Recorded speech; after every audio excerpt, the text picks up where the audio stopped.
Hello, greetings. I'm just actually jumping on quickly because someone just highlighted to me that I'm wearing a lot of hats, and I found that concept interesting because even when I work with other people, like my clients or at yoga, often we don't realize how many hats we're actually wearing. It's just another way of saying how much responsibility we have and what the complexities of our lives are. And as I'm offering retreats, because I know how important they are, self-care, for us to remember who we are, to reboot, to actually spend time figuring out where our energy goes, which is so important. Imagine you've got this amount of energy, which if you're meditating, you can draw in energy and you can make that infinite. But if you're just living every day by day and you're basically navigating through the intellect and through trying to just get stuff done, it is easy to run out of energy and out of capacity to feel inspired even. So breathing and meditation and reflection, they are key to anyone that wants to have a highly successful life, whether that's as an entrepreneur or as a mother, and all the different hats. Let's just for a moment think about the hats we wear. And this goes for everybody. This goes for children, teenagers, adults, grandparents.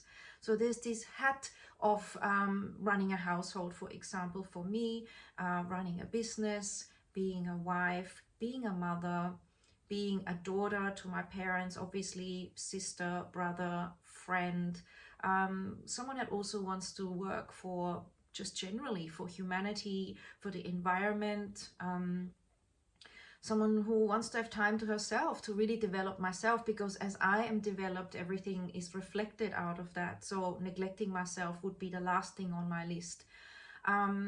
So what about your hats? If you are a teenager, maybe, you know, the student, and of course we're all forever students, but the responsibility and pressure of student life.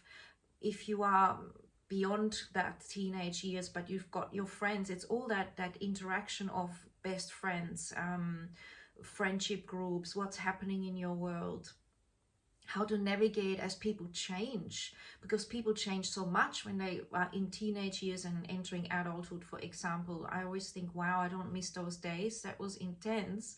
You know, just knowing myself through my own reflection and then trying to figure everybody else out. And we learn from that. It's not a negative thing. We grow from that. We learn from that. We find our own way, and also we get to appreciate diversity and so many other things. It's an amazing thing. But are you able to sit with that and nurture that? Are you spending time to reflect on where you've changed and where you actually want to go? Because if we don't, then we run on autopilot and the same things will keep repeating over and over again.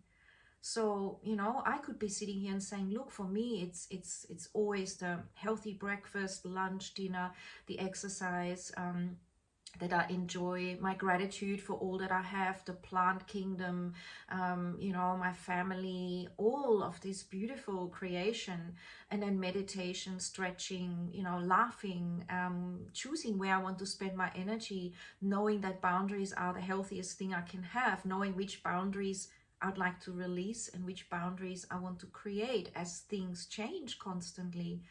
Feeling that gratitude that I get to play in that way is just amazing. And also choosing to find out more beyond what I already have learned. There's always more, and I love that too. So for me, that's important. But what's important for you? Could it be just to stabilize something that's really draining you right now? You know, could it be to end a certain interaction that's not working for you? Could it be to start something that you've been holding back because you've been caring for others so much that you've neglected yourself? Could it be just remembering who you are and tapping into your inner child and your inner creativity and your inner knowing as a woman, or if you're listening to this as a man, to really remember, oh my goodness, that's actually what is my passion. This is actually what I'm here for. This is actually the thing that I've been ignoring and not really acknowledging and furthering in myself. So this is where the retreats are so important. either with myself, as in whoever holds a retreat, or on your own, even booking a day off where you sit with yourself in nature, because that gives you a higher frequency that helps you to feel loved and nurtured, where you journal because that's how you empty out, where you celebrate yourself in various ways that work for you, where you're choosing to connect and to open up your gifts, and to also choosing to release what no longer works for you. Often it's actually so easy. We just need to make that time to release, and then we have more space for what we want, more clarity, more inspiration, more energy as well. Otherwise we're dragging ourselves along, and we have an immense capacity to do a lot, even when we're not eating healthy, even when we're not sleeping well, even when we're just dragging ourselves along, pushing. But I do know as a fact that nothing comes from nothing in the end, and that there will be some payment that you need to make for that, whether that means your health or your energy, or whether you're not able to actually live your full aligned heart-centered self. It will always come back eventually if you are ignoring yourself. And that's why I like to recognize what's important every day, every week, whatever it is that I can do while I'm driving my car, while I'm going out and watering my garden. I always cherish all those times, those hours that I spend every day to dive deep and to remember. It's like you're setting your GPS for life. When you want to travel somewhere, you do that. So every day is a travel. Every day is a day you'll never get back again. So I love helping women set themselves free, letting go of old patterns that are actually from their parents that they've adopted, letting go of I should be like this, I should be like that, I need to have a perfect house, I need to speak this way, I need to dress this way, I should be doing that because my parents even unconsciously have programmed that innocently. So really the only way you're gonna notice that is if you spend that time. And not just 5 minutes, but really sit in it. Let that stuff well up. And this is again what I love to teach. I teach a yogic way, one-on-one, in workshops, in retreats, in yoga classes, online, where you go in, you breathe, you move the body, you start to get in touch with yourself. The body talks to you, your unconscious mind starts to reveal what's happening. And as you do that, you can literally set yourself free and start to honor yourself in the deepest way possible. And each day, in your own way, you'll be amazed at what comes up. You'll be amazed at what guidance you tap into from within. And remember, no one can give you that guidance. We all have our own responsibility to live our highest self and to remember who we are and to honor that, which takes guts for some people to remember it, to see it, and then actually to take action and honor it. Like spending the money to get the herbal remedy, spending the money to get the massage, spending the money to get to the retreat, spending the money to, buy the silk dress that feels good on the body rather than the cheap synthetic stuff which makes static rather than flowing with your energy. Making new choices, walking barefoot in nature and deciding this is simply an impossible thing to ignore because it releases that stress. Take your kids, water the garden, step in it with your feet, notice the difference. Going with your circadian rhythms, unwinding at night, getting up earlier in the morning. Those things make huge difference to your consciousness and how you perceive the world.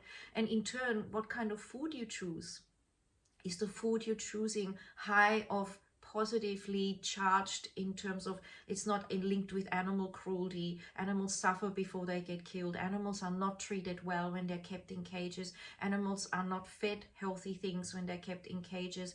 Do you want to be part of that and embody that? Or do you want to start connecting with fresh air, fresh vegetables, fresh biodynamics, home gardening, and clean water and all the stuff which has no karmic retribution and also doesn't affect your mind in a negative way? Again, to ascend consciously, it is important to drop things that lower your frequency.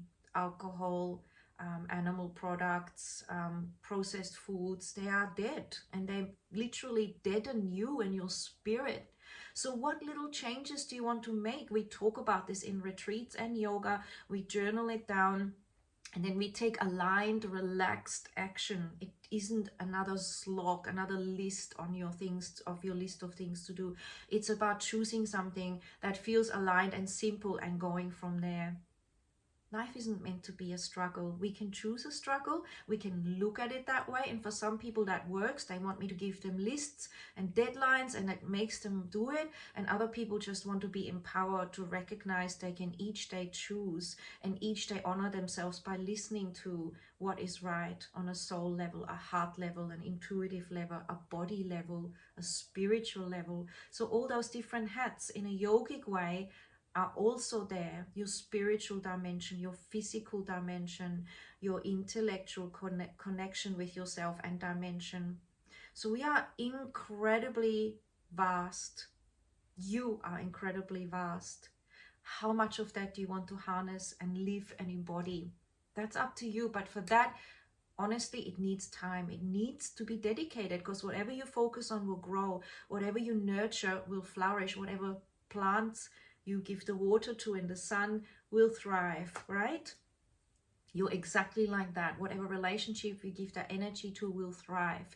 Trust yourself, honor yourself, so that you can shine your unique life. You're here for a purpose, and you know the answers to all your questions within. Just need the time to come into stillness and be able to hear yourself.